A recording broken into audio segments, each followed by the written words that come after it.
This is paneer rice bowl. Very delicious and a good way to add protein and greens into your diet. Let's get into the video. First, pan లో butter వేసేసుకొని అందులో కొంచెం పన్నీర్ సాట్ చేసుకొని ఉప్పు, కారం, పసుపు, red chilli flakes and organo కొద్దిగా వేసి సాట్ చేసేసి పక్కన పెట్టేసుకోవాలి.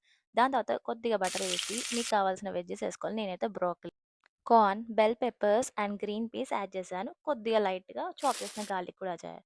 దాని తర్వాత ఇంకో ప్యాన్‌లో కొద్దిగా బటర్ వేసేసుకొని, మళ్ళీ garlic, red chilli flakes, organo, కొద్దిగా చిలాంట్రో వేసేసి, కుక్ చేసిన రైస్ ఏసేసి, అలా ఒక స్టిర్ ఇచ్చేసి పక్కన పెట్టేసుకోండి. మళ్ళీ ఇందాక ప్యాన్‌లో మనం కొద్దిగా బటర్ వేసి, మళ్ళీ గార్లిక్ వేసి, దాని తర్వాత వీట్ ఫ్లోర్ వేసుకోండి. నేను మైదాని రీప్లేస్ చేస్తూ వీట్ ఫ్లోర్ వేశాను.